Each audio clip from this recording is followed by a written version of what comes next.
Alright everyone, and now we've got entering day 3 of the Infowars Purge, and it continues. It didn't stop with the initial sites. At first it was basically Facebook and Crapple and Google are like, fuck it. And then they were joined by other services, I think Pinterest and Spotify as well. Now they've been joined by 3 more, and there are probably more that I just haven't read about yet. Mailchimp, which I guess is some sort of email-related service. I had never heard of them before, honestly. Supposedly they're a big company, though, so who knows. Disqus, which is a big one, and LinkedIn, which is like maybe not as big and important a one, but it's still pretty funny. So in other words, this is not collusion. It's coincidental. Again, after in a 48-hour period, they're banned by a dozen different websites, some of them being among the largest online. They didn't collude. They didn't organize with one another. This isn't the result of a behind-the-scenes move by the legacy media to nut a competitor. It's not the result of NGOs behind the scenes threatening these websites and saying, hey, we can give you the carrot or we'll give you the stick if you don't do what we say. It's not the result of a boardroom meeting saying, hey, this is getting out of hand. The politicians are tired of this so-called fake news, so, we've got to mass deplatform them. It's not the result of any of that. Again, it's totally coincidental, just like before. This is coincidental, too, that this all happened within a 12-hour period, 3 more companies. So, in other words, people who pretend to believe in a free market because they're actually further left, those are the people that are guffawing about Infowars' plight right now, not realizing the Streisand effect has already kicked in and they've probably gained 500,000 new fans just because of all this bullshit, and they're #1 on several app stores, and they're still on Twitter and Snapchat anyway, so they do still have a presence. And their site will probably, at some point, their site's going to have so much traffic on it because of the amount of abuse that they're dealing with, their site will go down. So you're saying that a commenting service has nothing to do with the interior content, doesn't endorse or condone it, just has to provide a commenting platform. That's gone. Part of their email service, that's gone. And their professional profile, which is like, how can you even break LinkedIn's rules? Because, you stand for hate generically or something. Okay, again, what's the objective claim? Did you bother to individually look at the terms of service and see if Infowars broke them? Did you receive a report, or are you doing this because of peer pressure, because other sites have? This is literally a sort of mass panic microcosm. You get one of those situations, and it's a little bit like the Salem witch trials. Again, sorry to use the term witch hunt, but it is the most apt comparison I can think of. What you get is a situation where people have gotten panicky because of corporate legacy media fear-mongering about Russians and Nazis and hate online, which largely doesn't even exist. It is bullshit. They've gotten jumpy about it. The soccer moms are jumpy. They're worried little Jimmy's going to accidentally see Alex Jones on YouTube. This and the corporate media using that fear and using that disdain, combining into a sort of vortex of itself, hatred and ignorance, that's what's leading to this situation. These sites had no legitimate reason to kick Alex Jones off.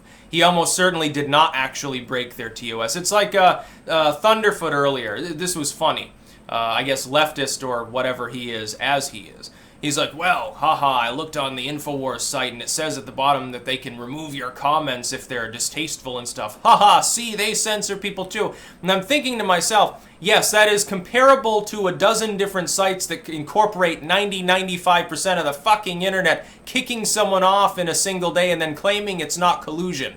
That's exactly the same as a site policing its interior comments for the purposes of spam prevention. Totally the same. Yes, it's totally the same. If you get banned temporarily off Infowars commenting, it's like being disappeared Stalin style. And it's totally hypocritical to suggest that that can be done and that it's somehow comparable to every single big tech firm other than Twitter simultaneously deplatforming you off the internet after years and years and years on those platforms.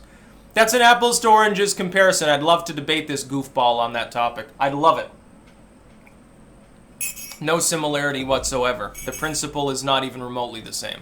Now, Infowars has been abused, and it's been abused because of groups like the New York Times and CNN. This isn't happening organically. There is collusion, and it goes further than the big tech sites themselves. When it begins to branch out into these smaller sites, these secondary sites, these presences on the net, do you honestly think they were in the boardroom? Like, yeah, Google and Apple got together and say, we need to talk, we need Zuckerberg in here, we need like LinkedIn's founder, and we need the, Mailchimp and all this stuff. No, this was a coordinated effort. I have every reason to believe that some NGOs and corporate media sites were behind it.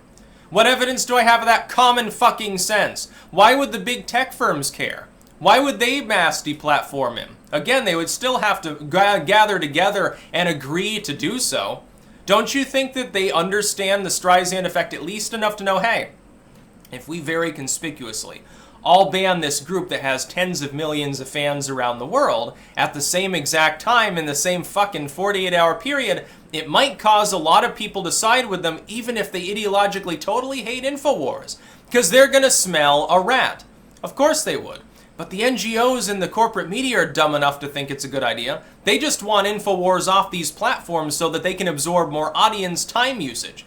They don't care about the fallout as far as Infowars actually growing in popularity. They don't care if Infowars becomes more popular. They just don't want him on these platforms. They just don't want Alex Jones to have a YouTube channel or a Facebook page. That's all they care about because it's money to them. They're losing money on their main platforms, on cable and in newsprint. They're branching out online and they're trying to knock their competitors out of the way.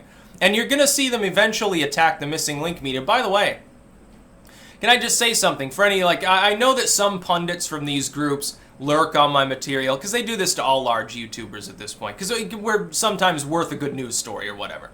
To all Right Wing Watch, Vox, Salon, The Blaze, Breitbart, all the missing link media sites. You're not exactly CNN sized. They will turn on you as soon as they're done bashing a few major content creators out of the way. They'll make an example, shadow ban the rest of us. I don't worry about getting randomly banned off these sites, but they will algorithmically demote my content. Who do you think is next in line? Do you think it'll stop with us? No, you've got a large market share too. They're going to go after you next. They're not going to partner with you. You have nothing to offer them that they can't just take anyway for free. They will kick you off these sites. They'll say, well, this is fake news, it's extremism. This one pundit that works for this group with 20 employees is a bigot, so we got to deplatform him, dude. Get him off your app store. Get him off Facebook. It's for the children. It's for the glory of our republic. That one idiot turd from Connecticut, that one senator or congressman or whatever, he's like, for the sake of our democracy, which we're not a democracy. I don't know how he got elected, not knowing that. For the sake of our democracy, we must crack down on idiots like Infowars. And it's like, okay, so here we have someone in Congress duly elected. An actual congressman calling for the abolition of the First Amendment, fundamentally.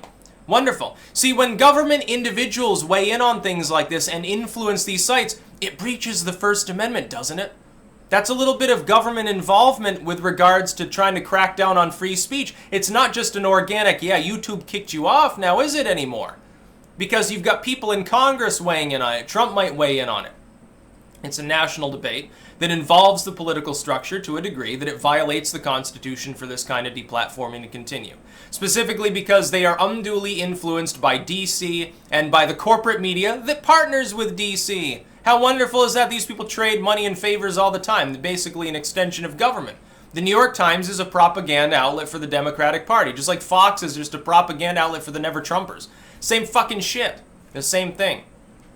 Now, the Infowars Purge continues. I expect the number of sites will grow.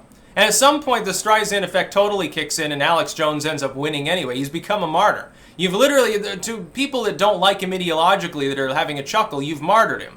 You've made him 10 times more powerful. It's just the people that organize this, not big tech, but big media, they don't give a fuck. They don't care if Alex Jones gains 100 million fans tomorrow so long as he's not competing on platforms that they want to monopolize. They want to monopolize YouTube and Facebook and the Apple Store and all these others. CNN wants its app to be #1. They're jealous. They're losing money. They have to keep getting bailed out year after year by their parent company that's probably based in Cyprus or something. That's the problem. That's about all. Peace out.